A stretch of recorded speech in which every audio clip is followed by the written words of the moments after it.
here. First, staying away from certain people or certain emotional situations could be protective if it's a matter of establishing boundaries and maintaining those boundaries. Where no one's punching bag, and it isn't self-loving to put and I'm just, giving examples, but it isn't, it's a form of self-care to not expose yourself to people who are critical or harming you or have, energy that's making it more difficult for you to experience your own life. So there's one aspect there where sometimes avoiding people and avoiding emotional triggers can be protective. And at the same time, it's also your internal representation of those people that is the stress. It could be possible to have a different perspective on these people or these situations in a much more neutral way to where they are no longer triggering. And so in that case, I actually have I was going to share this possibly later, but as an example of that, because this had come up in one of the circles, whenever you're dealing with family members, one of the ways to become aware of those emotional patterns that are triggered is, and of course you'll get this after the talk, is understanding what types of emotional dynamics and habits you've developed with your family. So there, and you can tell me if this is relevant or I can go into it later. But for instance, this is one of the most helpful things that I've for any type of emotional situation, and it doesn't even have to be with other people, but it's a way to start to examine and analyze what are the patterns that I grew up with or that I'm perpetuating right now that are causing me distress, that are causing me, mostly distress, but these things that I might have learned very, very early on that other people around me trigger really well, because family members trigger patterns really well. The way that this is, I had presented this, I'd prepared this just if we were to get to it as a tool. But the way that this works is you have two axes, and every family has different, you can make a ton of these. So for example, and I'll share here, in my family, there was so this one right here, I developed as an example because I didn't want to just give an example of, some hypothetical thing. Here's a meaningful example. In my family, emotional sacrifice and emotional demand were on the opposite sides of a spectrum. We were all demanded or expected to emotionally sacrifice and to submit to demands for emotional sacrifice. Also, there were expectations. You could either be obedient, which was rewarded, or you could be defiant, which was not encouraged. You can come up with for every single family and every single person, you can come up with a lot of these different axes and understand how these interact. So for example, aggression, being aggressive versus being passive, being angry versus being sort of, the freeze or fawn response, any of these things. And you can start to tack them to different combinations of things. For instance, if someone emotionally sacrificed and they were obedient, the statement that would represent that is, tell me what you need and I will give it to you. This type of thing was rewarded very strongly in my family of origin. But then there are different things that would be punished. For example, defiant and demanding, look at what you're doing to yourself, sort of in a blaming way. So you can also attach different statements that you could imagine people in your family or yourself making, and just start to study the patterns in your family, where all of these things come from. again, the first step is being aware of the patterns, because these patterns are being triggered. That's one of the reasons why whenever we're around someone and they upset us in some way, they're typically triggering some of our patterns. And so this is a very logical way to start to unpack a lot of that baggage in a way that can be done in little tiny bite-sized pieces.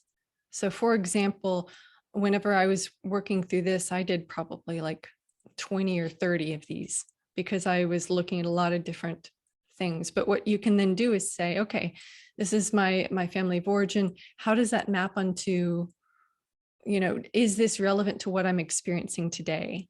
Whenever this person said something and it really triggered me. How does this still show up in my daily life? Because just being aware of these patterns is the first step, because then you see, okay, this is a pattern. This isn't me. And so this is, for example, a very concrete step toward learning how to dissociate yourself from these deeper emotional patterns. And I can tell you that yes, whenever you've been dealing with, we're all, 30s, 40s, 50s, 60s and above here.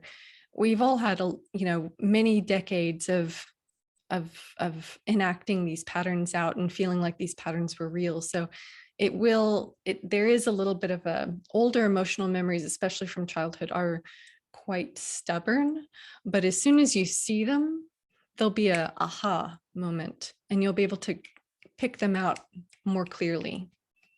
So there's a pretty steep, like, I don't want to say a steep learning curve, but a steep recovery curve once you recognize the patterns. So this, I'm not sure if this helps, but it's something that came to mind immediately whenever you were talking about the types of emotional situations, because this is also whenever we find a situation stressful, what pattern is it triggering in us?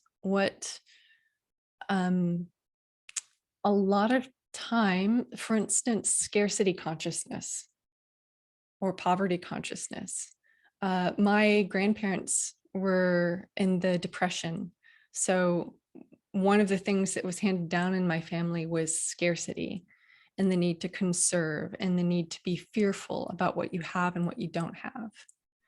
You can even make, one of these metrics here on abundance versus poverty or scarcity, because so these can go really, really deep and they can be cross-generational as well. And so whenever, especially in the world right now with all the weird things going on, it's triggering a lot of this scarcity consciousness and poverty consciousness in people that maybe we've inherited from, previous generations. And, in terms of the inheriting previous generation stuff, there is actually science to back up the idea that stress can be handed down across generations from a biological perspective as well. So it's not a woo-woo type of idea. It's actually, there's actually data behind it. So this is, whenever I was thinking to myself, what are some ways that we could start to dip into some of these deeper patterns, this is a really great tool to have. And I also included this just to where if people are interested, they can look up the original versions. But also if you even do a Google search for this octant scale, you can see different versions of how different people have put this together. So I think this is I learned this while I was in the middle of psychotherapy, because every psychologist has to go through psychotherapy. And I thought this was the coolest thing for really unpacking these old beliefs that come up, and you're blind to it until you realize, oh my gosh, this is triggering and I almost call them, and this is part of me, but I almost call them programs. You're triggering the emotional sacrifice program in me. You're triggering the defiance obedience program in me. This is why I'm responding in this way. This is why you just said perhaps even a neutral comment, and I interpreted it in this really dramatic way, and I'm now having this reaction in my body, and you look normal. How can I be having this dramatic reaction in my body and you look perfectly fine? And it's because these patterns are being brought up, and everyone has different patterns, which is why this is something that is best done in a reflective way by each person. Like someone can't do this for you, because the thing that makes this most effective is, for instance, putting together the sentences that you heard in childhood, like, it's true, because I heard that was implicit in the messages I received for so much of my life. So it can be a really nice tool for reflection. But the thing also here that's kind of deep is that whenever these are almost like filters, cognitive filters, and whenever a situation comes up that's kind of like the filter, our programs come up. And it creates a filter, and that's the filter through which we see the situation. The filter is ours. And if we understand that it's our filter, and if we've sort of come to peace with it just by thinking about it, and there'll be memories that come up while you're working with each of these things. The memories don't need to be solved, they're in the past, but just sort of, it can just, even remembering it and breathing deeply through it, that's all that's really required to make peace with some of these things. There might be some stronger patterns for some people if you've experienced abuse or neglect, and for those patterns, all you need to do there is just be patient with them, because they were all, the other thing about all these patterns, these older patterns, they were created at a very early age, and they are encoded at a level of understanding and awareness that you had at that age. So if you were 5 years old, 3 years old, whenever your family started enacting the emotional sacrifice program, that you didn't even have, you don't even have enough, you can't even understand it as a 3-year-old, but that sense of this is right and this is wrong, that was encoded at that level of awareness. And so what that means is that the most effective way to witness or make peace with emotional memories that were encoded really, really, really early on is just to sit with them and imagine yourself as a child, and just sitting with yourself as a child and comforting them, because that's all a child can understand. A child can't understand, well, your grandmother was in the Depression, so blah, blah, blah, blah, blah, blah, blah. A child's understanding can't grasp that. So a lot of these programs, especially the family programs, are your actual memory of them is at the level of a child's understanding. And So a child, yeah. are you saying that these emotional patterns that are generally brought about in childhood Mm. or established in childhood um, can be something that we lean on? I don't know quite the right word, but that we use as we start to experience chronic pain. I'm trying to understand the connection between these emotional patterns in childhood and my pain probably started when I was 9 or 10 years old. By then, I'd already established a lot of these emotional patterns. So maybe I tapped in and utilized those patterns as avoidance strategies. That would make sense. And the so yes, they from what I've seen, and this can change, this can be different for every single person. I don't like making across the board statements. But as for instance, in your situation, especially as a 9 or 10-year-old, that was your model of how the world worked. So of course, if you have pain, then it's going to fit into your model of how the world works. But even whenever you get pain as an adult, these are the models of how the world works. So it's natural for us to fit in our current experience. Well, where does this fit in? You know, does this mean this is where, for instance, this is just the first thing that's coming to mind, but for instance, self-punishment, self-blame, and guilt. Whenever people start to blame themselves for what they're experiencing, I did something wrong. I did this to my body. I somehow, this is somehow my fault, for example. Whenever you combine an experience with these basic judgments of yourself as a person, those are called core beliefs, and those are always rooted in childhood. Your basic, how you understood from your basic childhood experiences what behavior was acceptable, what was not acceptable, what made you lovable, what made you worthy of punishment, what made you deserve punishment, you know, how guilt was used in your family to manipulate or to control. And so and one example of this is Peter O'Sullivan, who is a physical therapist in Australia, who I really like, mostly because he has this gorgeous curly hair. But he's also just a really brilliant, sort of shining type of person.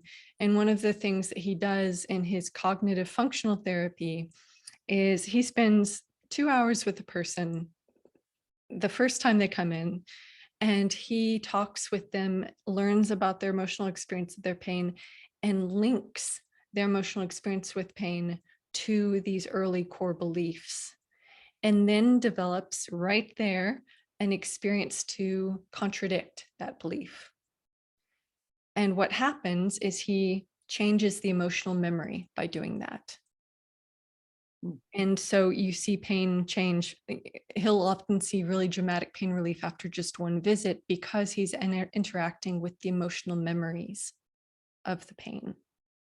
So I very much, although for instance, the type of science we've done in Apkarian's lab, we can't make that kind of connection because we would need to do brain scans throughout the whole life to be able to prove that kind of connection. But what I've seen therapeutically from other people that I really respect, and you know, to some degree, what I've done with some patients myself, is that you can fundamentally change these, like these experiences of pain by looking at the core beliefs that are deeply underpinning them.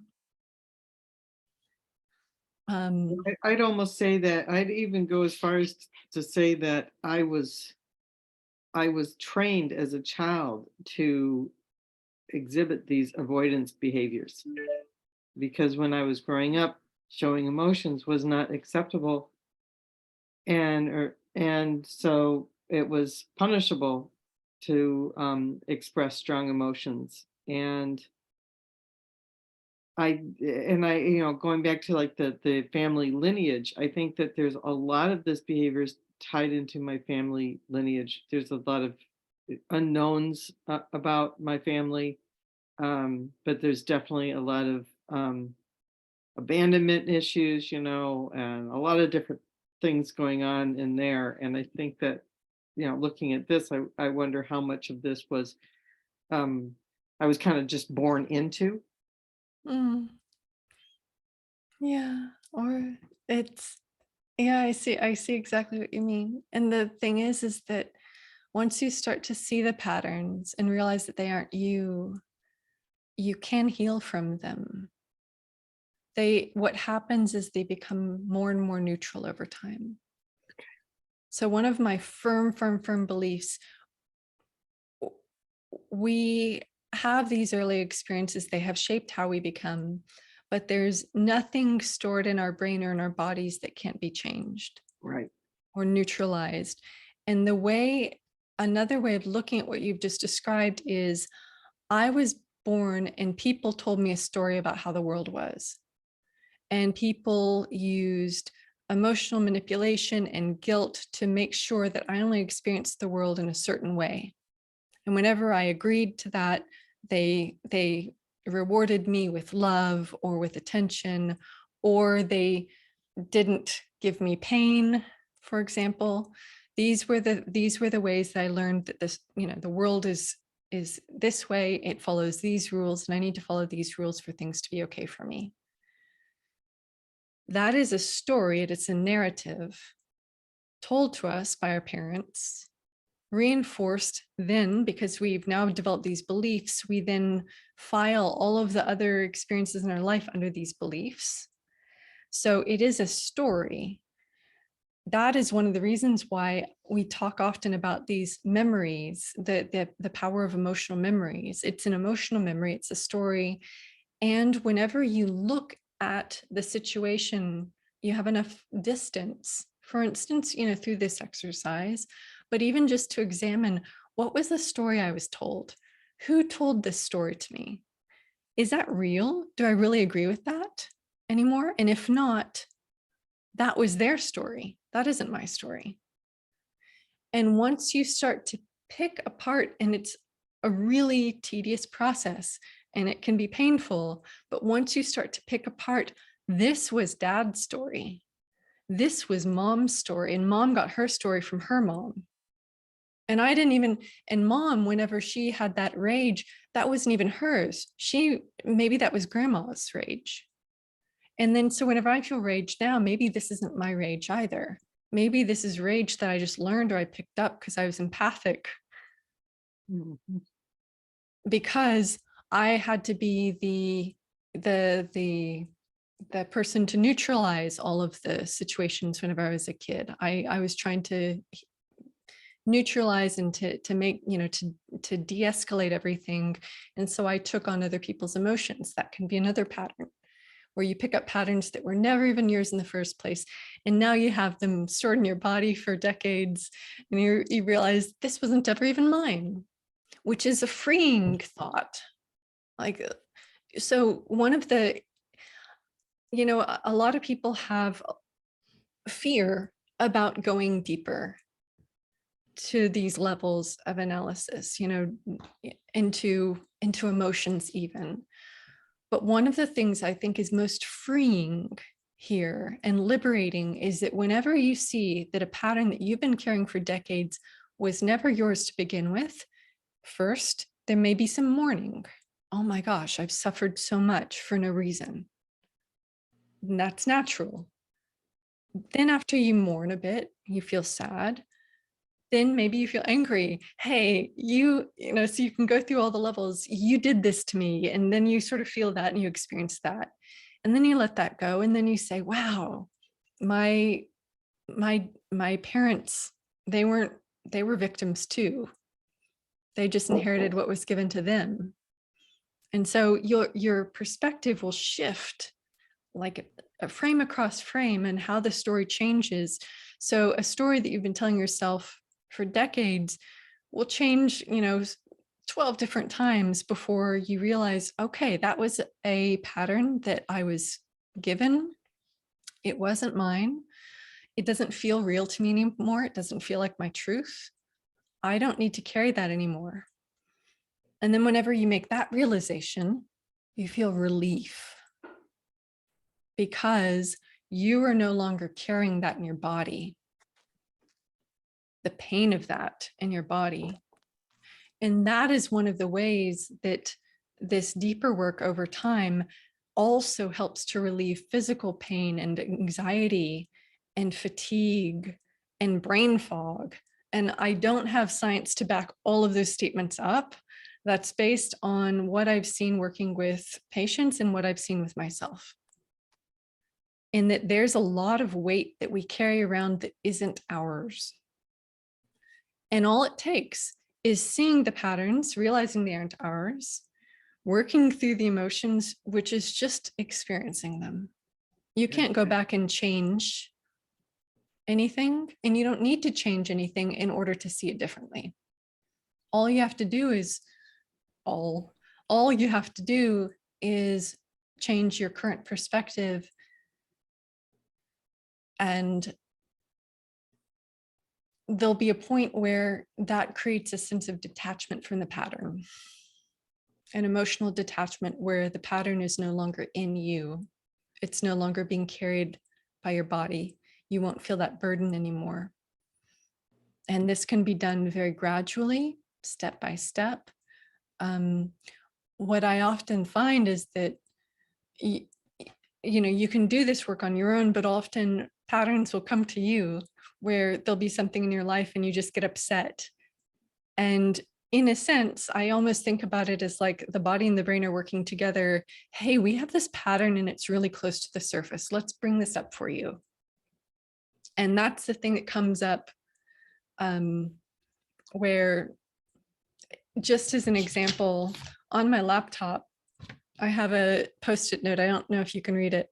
Activated, question mark, pause, wait before responding. This is my sticky note to myself whenever one of my control programs is triggered, to literally remind myself to just separate myself from the pattern for a moment. And notice I don't say triggered, I say activated, because I'm trying to be more neutral there. But we all have these things. And this is essentially a note reminding me to, hey, there's a pattern being activated right now. This isn't you. This is something coming up to be healed. Let's just pause before responding and before writing a response really quickly. We don't need to do that. If we take 5 minutes, if we, just mull it over for a day, we're going to see the situation differently in a day. And there'll be a cycle of emotional response that runs its course over that time. And that's whenever you look at, okay, what is this happening? What pattern is this bringing up in me? And you can watch it. So once you've given yourself permission not to respond to the pattern, then you can watch it play out and realize, oh my gosh, that's not even me. That's a pattern I'm carrying. And the fact that it sort of exhausts itself and runs itself out means that I didn't really feel that way. It was just something coming up, a pattern coming up to be seen and to work with. And the more you do that, the more distant you become from those patterns. And from what I've seen in other people and in myself, they start to peter out whenever you don't respond to them. The thing that feeds them is whenever you accept those as reality. So that's a So really great way of working through these patterns in real time as they occur, as opposed to sitting down and dredging everything up. yeah, Like notice, okay, wow, this is coming up. Um, and maybe be curious about it at first, like, wow, what's causing this? What's going on below the surface here? yeah, Curiosity is something I use to detach myself from a charged situation. So this is very helpful. Thank you. you're welcome. And I think that there's also an intelligence in the body, and that the patterns that are coming up are the ones that are easiest to heal right now. Yeah. So you don't, you can, I, if someone doesn't, who's watching doesn't resonate with, going back into childhood, that's perfectly fine. But these types of things can also give you information about, like, where did this come from? Why is this not mine? So I totally understand that sometimes there's time and space for something deeper like this. And sometimes even just in the moment, taking space from something and watching it play out and saying, and just being curious about it, exactly like you said, is more than enough to separate yourself from that pattern. The thing is I don't to be honest, I don't really know if we have to know where the patterns come from. I think the most important thing is knowing that the pattern isn't us. Right. It isn't really reflective of who we are right now. And that's really the most important, I guess, the most important thing to keep in mind. Things that felt true 5 years ago, 20 years ago, that doesn't really matter. What matters most is what feels true to you right now.